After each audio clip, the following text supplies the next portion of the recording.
Welcome, guys, to How the Frack We Got Here, a show that takes the news and events of the week and try to make sense out of it all. I'm your host, the most Will Buchanan, and on this show, we simply are all about the facts. There are plenty of news stations out there that simply want to do anything short but inform you. Here at How the Frack We Got Here, that's all we believe in. We go up to the left, we go up to the right, we go up to the middle of independence, we go up to all sides because there's more than one side of a story to everything. And you need to know it all in order to actually in order to actually formulate your own opinion. And that's what we try to do here. How the Frack We Got Here. Thanks for listening, and hold on, it's gonna be fun. All right, guys. Today's date, March 9th, 2022, and this is How the Frack We Got Here. I'm your host, the most Will Buchanan on How the Frack We Got Here. We do take the events of the week and try to make sense of it all. Before we do get started, guys, we try to be a family-friendly podcast. Most of the time we try to be. So we do try to watch our language, as well as there may be some things that might be shown that might be too graphic for younger viewers. So aside from that, welcome. So beyond that, what do we have for this midweek review? Well, quite a lot actually, especially the fact that the reigning champion of the Hold My Beer state, known as Florida, has now came out with some interesting things, specifically about the Don't Say Gay bill, which current Trump puppet Ron DeSantis has an issue with. Who knew?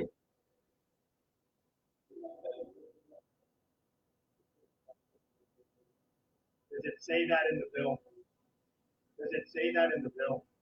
I'm asking you to tell me what's in the bill because you are pushing false narrative.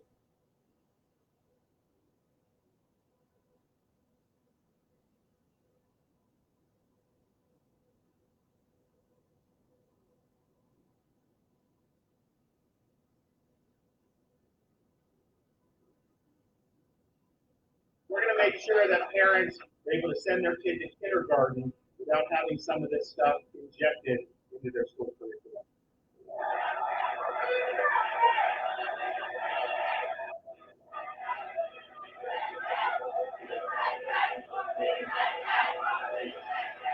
Politics in our legislature right now is completely awful, targeting marginalized communities. We want to take noise about this bill and how harmful it is to their community.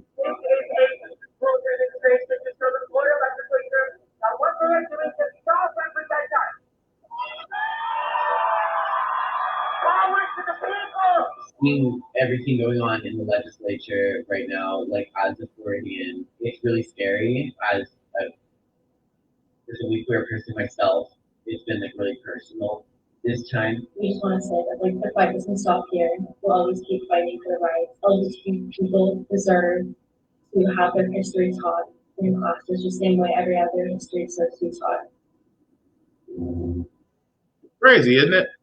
That yes, Governor DeSantis currently has an issue with this. Now, understand why does he have an issue with it? Unfortunately, because he keeps on saying, "Well, you're promoting a false narrative." Does it say gay in the bill? No, he's right. Just because it does say gay in the bill, but it does say in the bill that the bill, if it passes, because as of this moment, it did pass the Florida Senate, which means that it is on its way to Governor DeSantis' desk. The fact of the matter is that yes, that from grades from kindergarten up to third grade, that no discussions or lessons about sexual orientation or my personal favorite, racial relations shall be talked about in the classroom. Where would that target? I mean, it's easy to sit. To me, it is so easy to sit there, so easy to sit there and say, "Oh, well, we're not saying gay," but this is just a revised version of "Don't Ask, Don't Tell," is what it is. And again, a lot of people are like, "Well," and this is why I always say, and this is not good. It's not to go into a rant, but there's no way I can do this. There are some people out there that truly believe that there is an agenda to turn our population gay. I wish I could make that up. I wish I could make fun of that. I wish that it was. There are so many ways that I could wish and say you can't make this up. But there are a great number of people out there that do believe this. They do believe that if we talk at a young age, if we get them at a young age, we can convert them. No, that's not how it works. That's not how any of it works. But it's the fear. Because me and my girlfriend, me and my fiance, It's so nice to say that now, but you get over there. But me and my fiance, we've had this discussion. I said, you know what kills me about conservatives? They have this fear of the unknown. If they do not, if they fear it or refuse to learn it or refuse to understand it or refuse to embrace it, they ban it. They outlaw it. Like for example, if you don't believe me, most conservatives didn't believe in racism. They were just like, well, those are people that can do better. People that can pull themselves up by the bootstraps. They'll be able to, if they work hard, if they're not lazy and not feeding off the government, then they can be so much better than what they are. Speaking from a place of white privilege. Fear of the unknown. Especially the fact of the matter is that we are still, for as progressive as we claim to be, we are still living in a society that's full of repressed, sexually repressed, over religious Bible thumpers. Yes, I said it. Because it's true. Because if you don't believe me, I've never understood that in every religion out there, that most religions talk about love and understanding, but at the same time talk about condemning those of homosexuality. How do you love and accept everybody, but you condemn those different from you? Oil and water, they don't mix. But again, I hate to say it, that these great number of people are unfortunately in influential areas that can turn around and make it problematic for those who live differently from them, simply put, because of the fear of the unknown. I got no issue about. Here's the thing about kids. Kids are a lot more understanding than you give them credit for. And the simple fact of the matter is, it's just like with the books they're trying to ban. Like I will never to this day figure out why some school systems want to ban To Kill a Mockingbird, The Invisible Man, The Diary of Anne Frank. I can keep going down the line of all these books. Tom Sawyer and Huckleberry Finn. All these. I mean, like I said, I can keep going, but I'll be here all day. The point I'm making is they want to ban those books because why? They represent America in its purest form. Because it's seeing it from a point of view that isn't white. Now, does that mean that's going to introduce white guilt? No. You know what that makes you? Culturally aware. You know what happens when people are culturally aware? They become better progressive beings in society. They don't become hamstringed. They don't become feeling like, well, you're going to blame me for what my ancestors did. You're going to hold me. I was like, all white people should not feel guilty for all of our actions. You're not going to be part of that crowd. But even in the ways of homosexuality, LGBTQ plus community, the whole thing about it is acceptance. We refuse, for a majority of us, we refuse to teach acceptance because we're afraid that if we accept it, then we become absorbed by it. That's the fear by some. Well, I don't want my son to turn gay. It's not up to you. I mean, truly, if you are a parent that a child, regardless of who, he, she, or whatever pronouns, whatever they're binary or non-binary, gender, pansexual, whatever they choose to live by in life, they are still your child. And you would think as a parent, you would love them unconditionally. But no, we get to the point now where in Florida, where now a lot of kids and parents who are different from the norm are going to have a harder time living there because the fact of the matter is a handful of people want to impose the way of their beliefs and their lifestyle upon others. Are the same people talking about that there's a message out there that's going to turn the world gay. But I digress. Well, we will see what happens with that. And because, of course, Governor Ron DeSantis is an election year, there is talk that he might actually pursue a presidential candidacy, considering the fact that Donald Trump is trying to ride out the next 2 years just to run for president. If these lawsuits don't get him, well, we will see what happens. But again, it is going to make things difficult if you are an LGBTQ plus member. But again, please don't stop fighting. I keep saying this all the time. All things are not going to change at the federal level at first. You first have to get to the local level. These conservatives have figured it out because they played the long game. These conservatives have infiltrated local and state governments to the point to where we're wondering how the fact that all of these laws and regulations are being put into place, because simply put, there are more of them than us in those positions, and the only way we can change it is to elect them out and put people in there that is actually going to be the will of people in. That's the only way it's going to work. Now, as far as federal goes, until they overturn Citizens United and stop lobbying and actually make lobbying Congress a felony, that's going to be a long way to go. But speaking of Congress, Biden did come forward and say the thing that we knew he was going to say involving the Russia terrorist invasion of Ukraine. And we're not surprised because the rest of the world is cutting off Russia. But the U.S. is like, not us. We're going to do the same thing too. Yeah, but there's granting all the folks that have to own jobs. That means Russia will no longer be accepted in the States, and those people that, not part of the world. This is a move that has strong bipartisan support. Congress cannot believe it. America's a valid support of valid support for Medicare, we will not. We made this decision with full consultation of our allies and our partners in the world because a united response to immigration has been united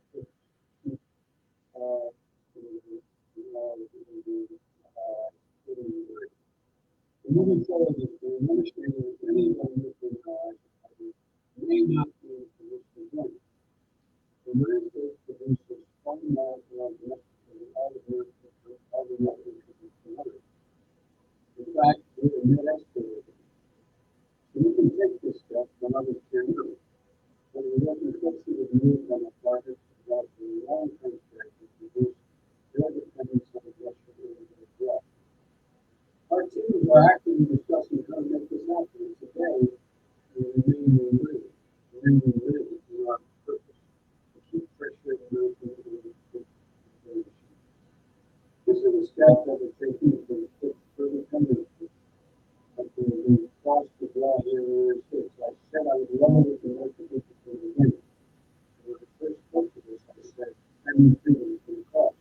It's going to cost us as well in the United States. Republicans and Democrats understand that they like to understand it. Republicans and Democrats like to have them clear that they must do this. Only last week I spoke to President Bush the second time.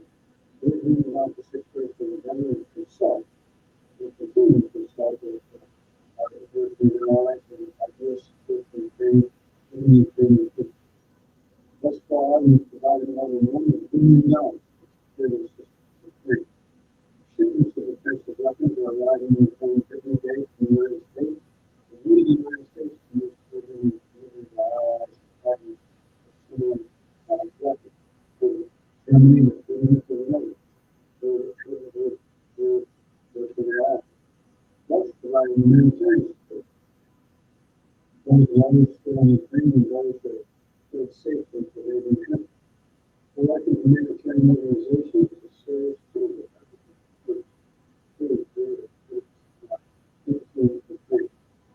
More in the way. For the weekend, I sent Secretary Clinton to visit a border between Florida and Ukraine and to Moldova to see what the situation is firsthand and firsthand. Okay, gonna stop right there because it kind of goes to the explanation of everything. Which again, do respect Joe Biden for President Biden to go ahead and give us that clarity. But initially, we're banning all imports of Russian oil, gas, and energy. Now, for all those that are wondering, especially the next thing I'm going to say about being at the pump, keep in mind I have been saying this for the last two podcasts now. That when it comes to Russia, they are the number 2 exporter of oil in the world, right behind Iraq. However, when it comes to the U.S., we are taking less than 8% of Russian oil, which, as you just heard President Biden say, that we're no longer taking. Now, with that being said, however, that seems to be the thing, that the major cutoff is that, Russia at this point, like I said, performed a terrorist action and invaded Ukraine for absolutely no other reason except that Putin wanted to. Now, does that also mean that, of course, giving out humanitarian aid, food, water, things of that nature, we already knew troops were coming because, again, Russia has a more massive military force than Ukraine, obviously. So, of course, NATO forces, along with U.S. ground troops, are going in to help Ukraine however they can. That's not surprising. However, again, it's this whole thing of, keep saying this, it's like America just cannot escape a war. It's like no matter what. Look at America's history. We had like 20 years where there wasn't a war. 20 years within America's history. 2,000 to nearly 2,000 years. Out of 2,000 years, there are 20 plus some odd years we didn't have a war. That tells us for our entire existence. That tells you for our nation's entire existence, we've always been occupied with theory of war somewhere, and that alone should tell you a lot. But again, this idea of just cutting off Russia just seems to be the go-to not only for the president, but also, I'm sorry, not only for the U.S. as far as oil reserves, things of that nature. I will, like I said, another story that we have here, there will be companies that are doing the same too. But gas prices, ooh, I think we all can talk about gas prices right now, especially with me $4, especially with my home state of Tennessee being that I think average gas, I think as of today, was like four and some change and climbing. I know in California it's looking at $7 a gallon. Folks are probably spending more than $90 to $100, and those are things I wish I could make up.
And the thing about it is, a lot of people out there, when they see those gas prices, look, again, I know I live in the South. It's already hard enough.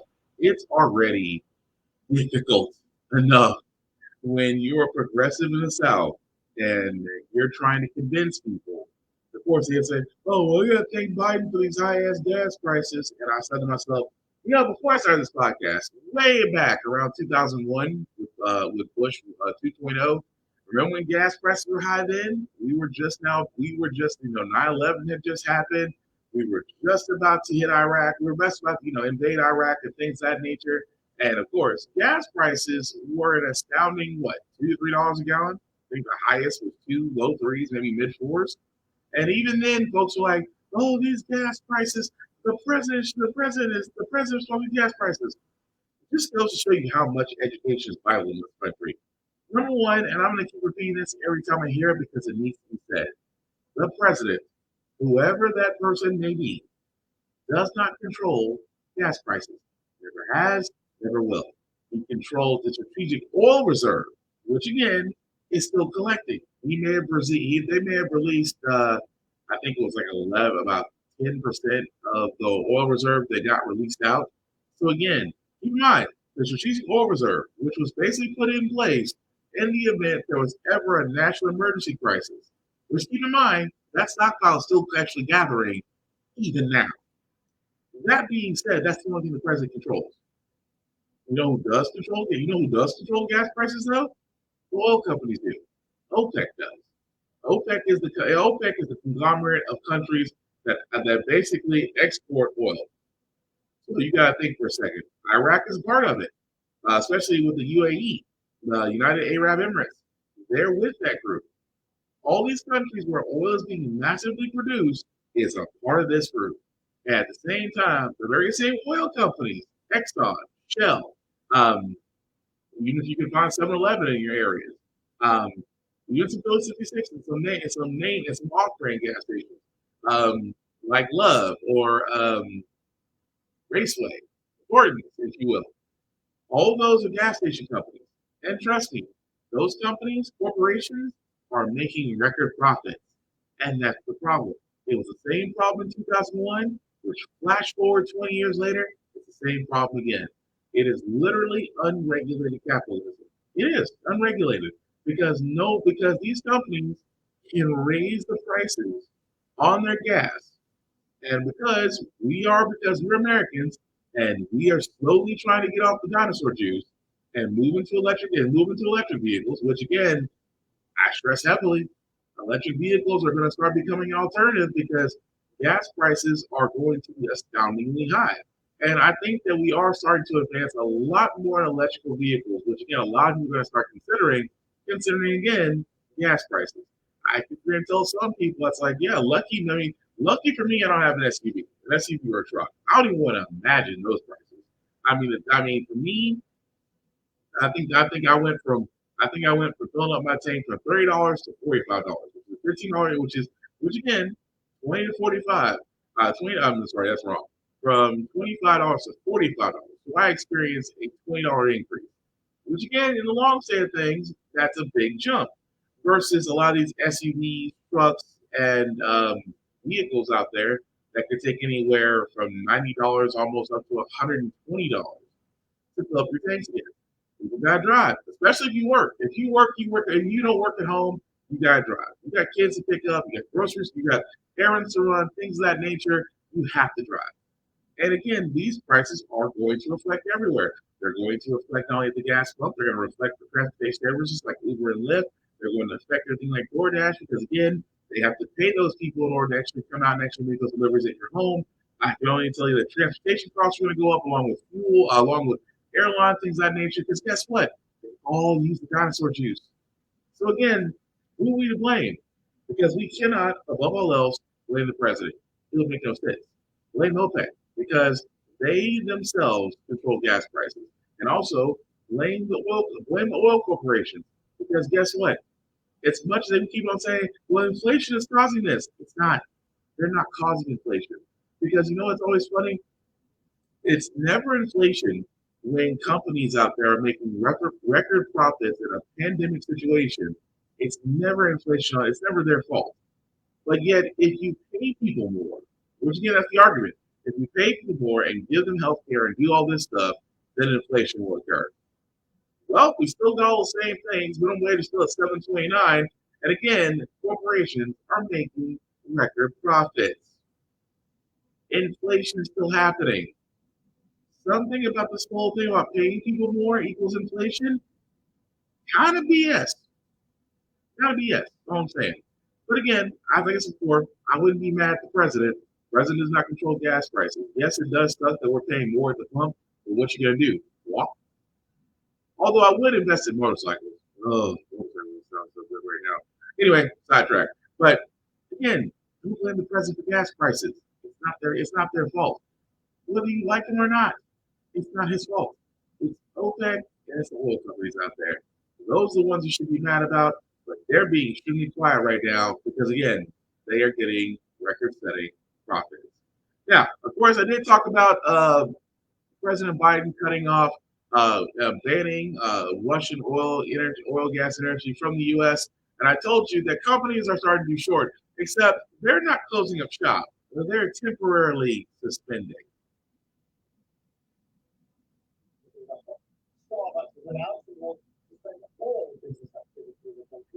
McDonald's is temporarily shutting restaurants as they liaise with the system, and that follows a move by Unilever to stop the country.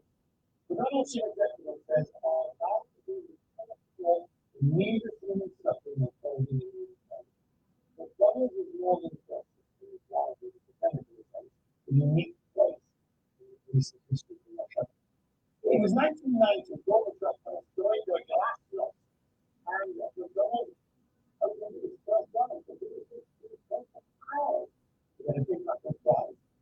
The idea of consumer service is a novelty capitalism shows a suggested trade is on its way. As I say, capitalism like economy, and the very 2 years later, so yeah, McDonald's started to blow.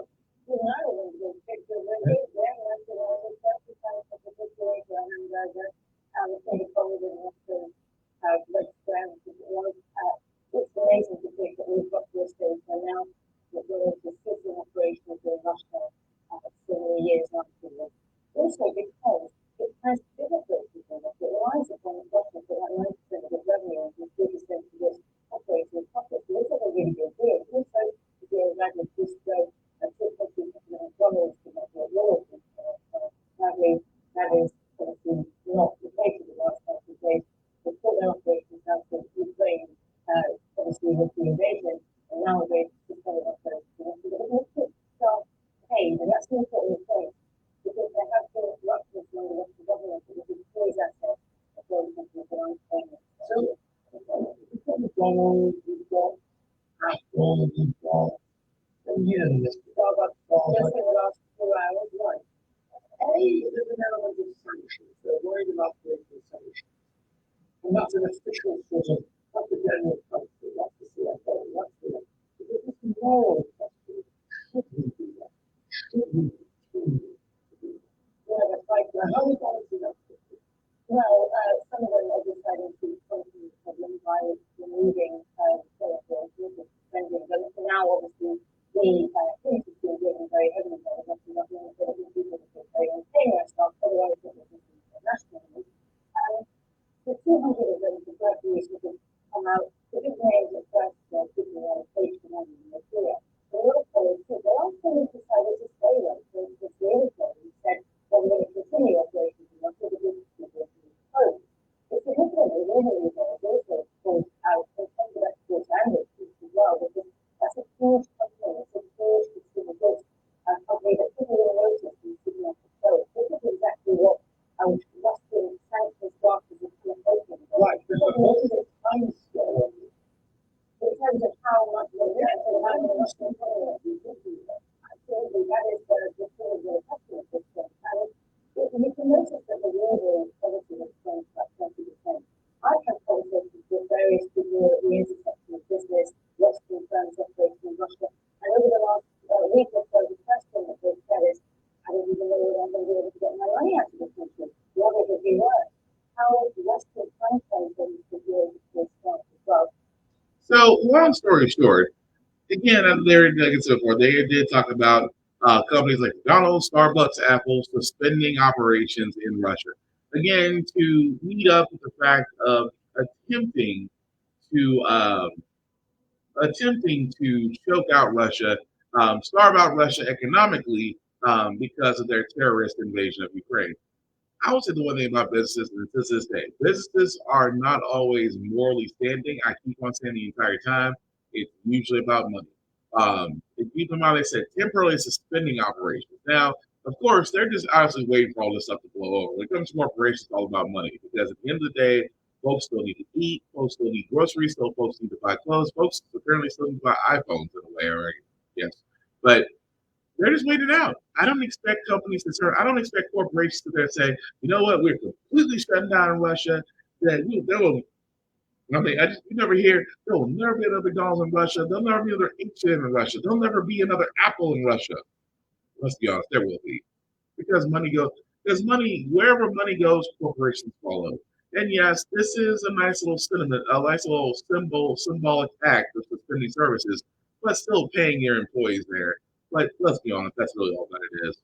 But one thing I did notice from the U.S., I'm slightly concerned about this, was the fact that we are pushing, aside from food, water, and medical supplies, that we're pushing money toward Ukraine. And after this, I'm going to tell you why I have a little bit of a problem with that. Hill have agreed to a deal to fund the federal government through September. That $1.5 trillion package includes billions of dollars for aid to Ukraine and money for pandemic response. We've seen that money going for the federal reporter joins us now from his post. So walk us through this deal and some of the big takeaways here. And this is a massive government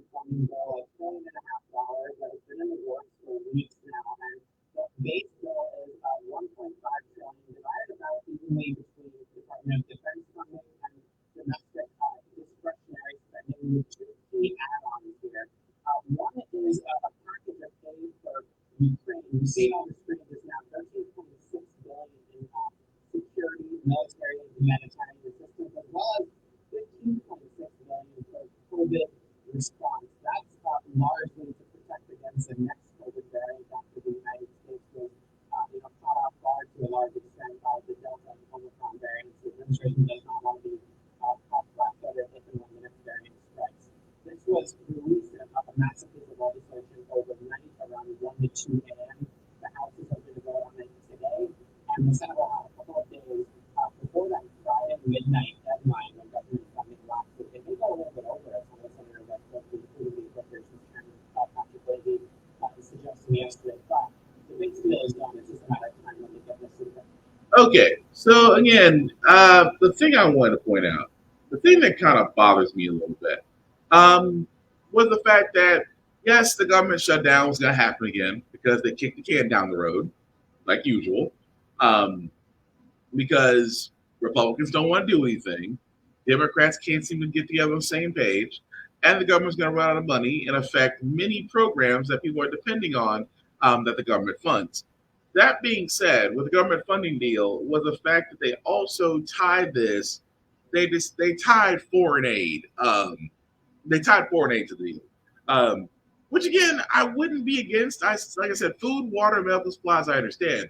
But let's just take a quick second here, guys. I just want to point this out for a second. So let me get this straight. With the government funding deal, all right, which is total, I'll put 1.5 trillion. So again, this is the government for the next fiscal year of 2022, where they need a $1.5 trillion package, nearly 16 billion for COVID response. Understandable. Nearly 14 billion Ukrainian aid. Hold up. 6.5 billion for defense department, which was in discretionary spending for Ukraine aid. Again, I have a problem with that.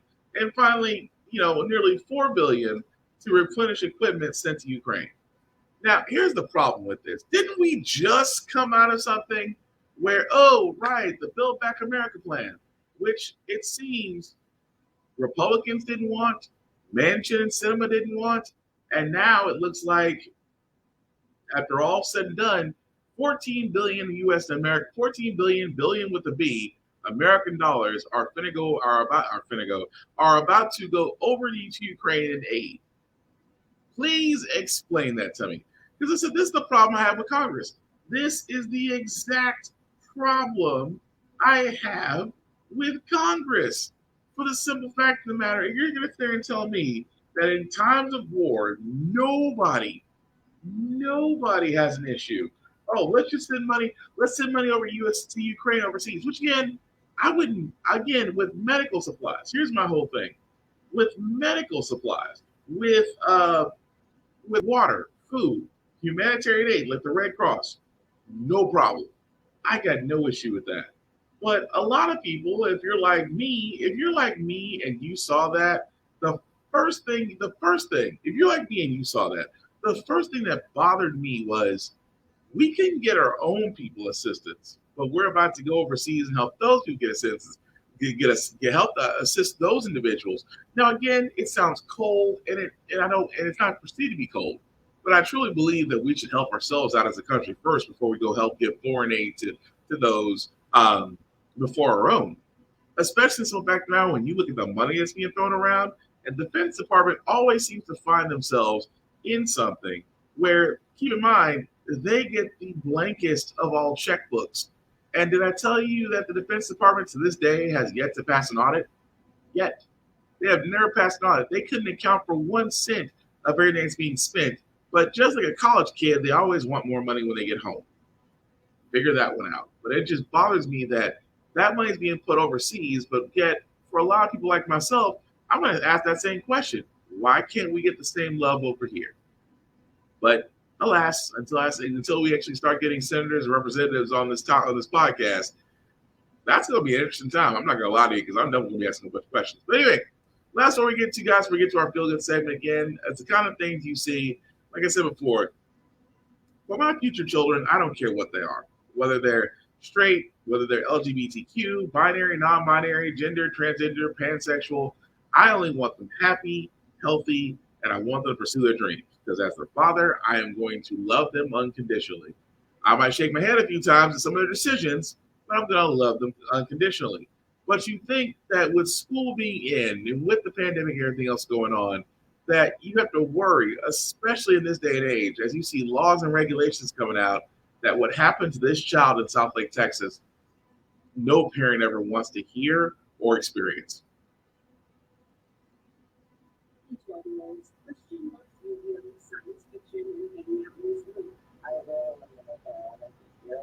Police says he's struggling after being fully relentlessly identified as cancer treatment during junior school.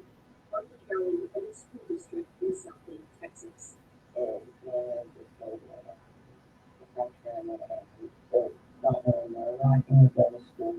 What were kids saying?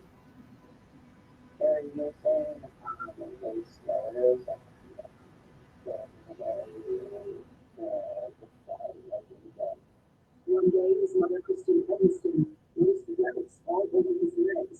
Christian told other students helped him.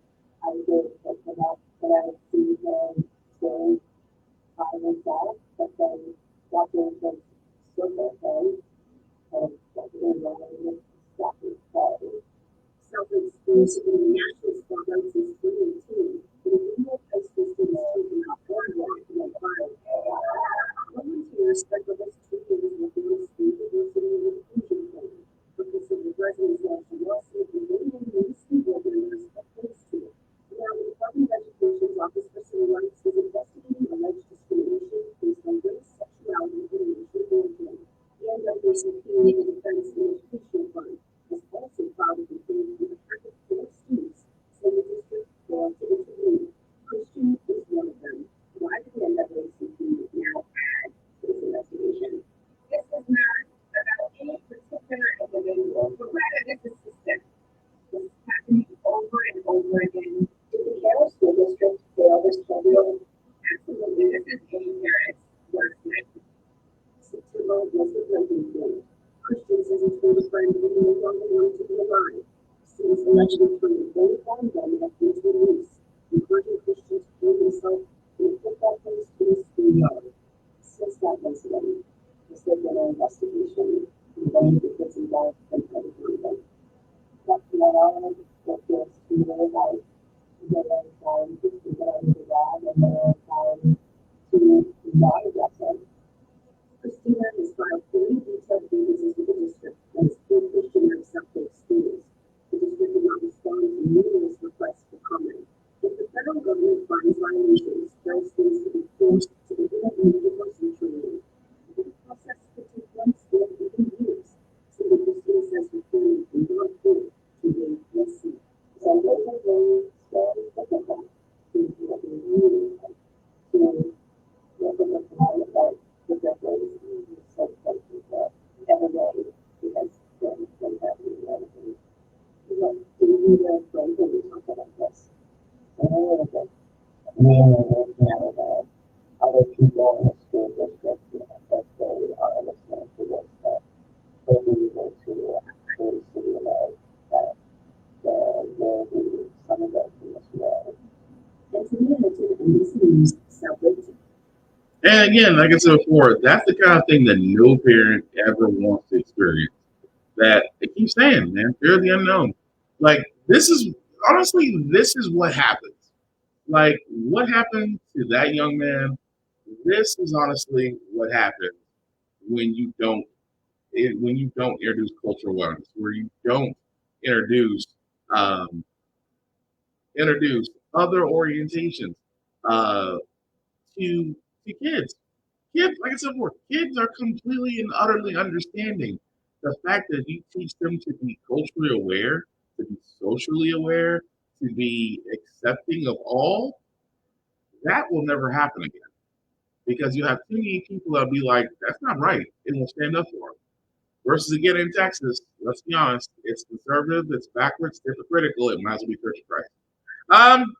This not all, not all, but again, it's like I said before, it's sad that it will take forever for him to get the justice that he wants, that he should receive, but at the same time, he's still fighting a good fight. But again, I shouldn't be surprised because in the South, justice is almost like peanut butter. It's like peanut butter. It takes too long. It takes too long to spread, and it takes a while to digest. But again, I digress. But moving right along, guys, we're going to go to our feel good story because usually how the fact we got here, we usually cover a lot of things that are doom and gloom. Sometimes make you lose your faith in humanity. But hey, it's Wednesday. It's up day. Tomorrow is Friday Eve, which is Thursday. So therefore, we will send you guys out some good notes, some positivity, some good vibes that, make you feel like we're going to be all right. And this one actually, again, is coming out of Ukraine, where you would think with all the bombs and death and terrorism going down, there's at least one shining light to where a girl can celebrate a birthday.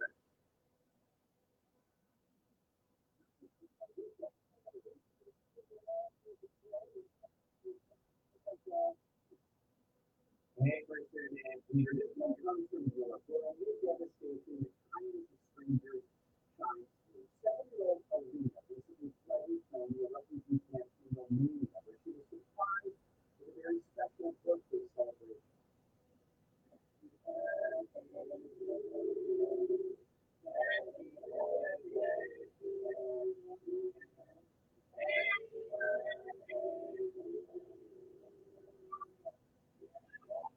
Marina thought she'd have to celebrate alone, but when a psychologist working in the camp learned that it was her birthday, she gathered a crowd of local authorities and volunteers to sing for the young girl, to try to play balloons and a birthday hat to make the celebration extra special. And Peter and Kristen, after she blew out those candles, everyone in the crowd cheered "Bravo." I think that's the sentiment all of us echoing right now.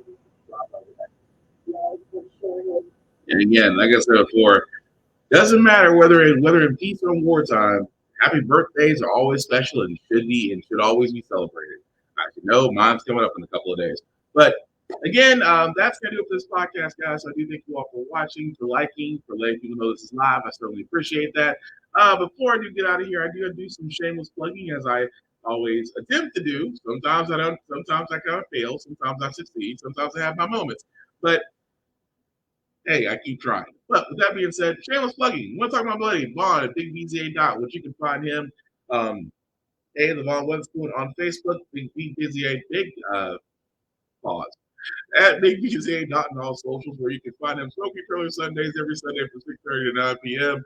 And of course, the REF podcast every Tuesday from 6:30 to 9 p.m. as he will be back soon doing his shows. But definitely check out his socials, Vaughn Weatherspoon on Facebook and Big BZA Dot on all socials. Also, shout out to R&G Present Geek Style for allowing me to share my podcast on their page. I certainly appreciate that. You definitely can check them out, as you can see their YouTube page right there. They also have a Facebook page as well. They do cover a lot of things inside the world of pop culture and out through the filter, but an intelligent way of talking, of conversation. I've been on their show once or twice. Can't wait to have them back on my shows again.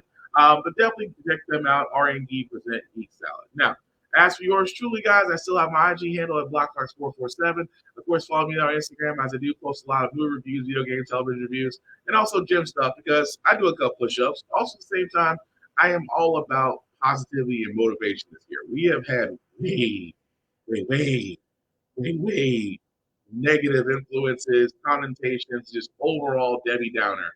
My thing is for this year is to move forward, to push on, to bring positivity, to motivate others to be the best you can be. Try to take the good days and make them great days. But overall, I do that also not only for myself, but I hope to be able to motivate others as well. That being said, guys, like I said before, if you have the ability to make somebody's life great, whether it's a minute, day, an hour, lifetime, go ahead and do so.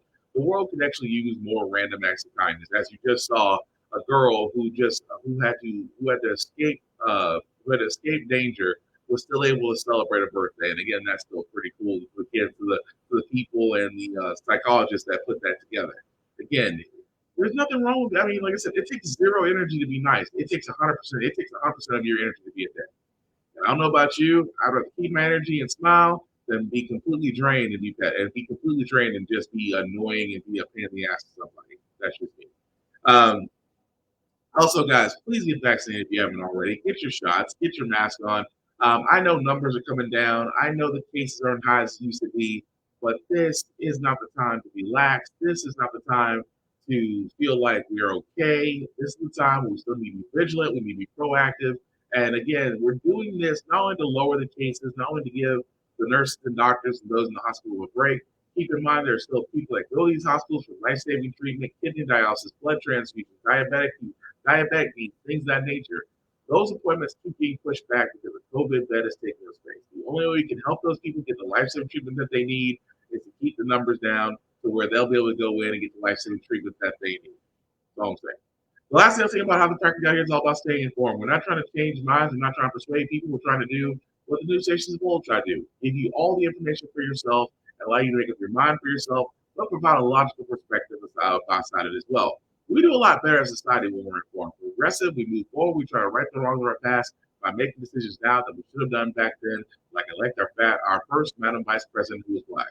Although I start to wonder how effective has Kamala Harris been. But anyway, totally different other subject. When we don't learn from history, we are doomed to repeat it. That's why we keep asking ourselves, why do we find ourselves in the same problems as before? Why do we find ourselves electing the same useless presidents and Congress as before? And why is that our neighborhoods haven't changed? And more importantly, we keep asking ourselves how the frack we got here.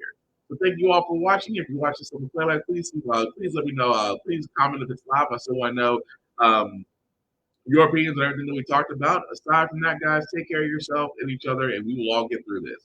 Peace.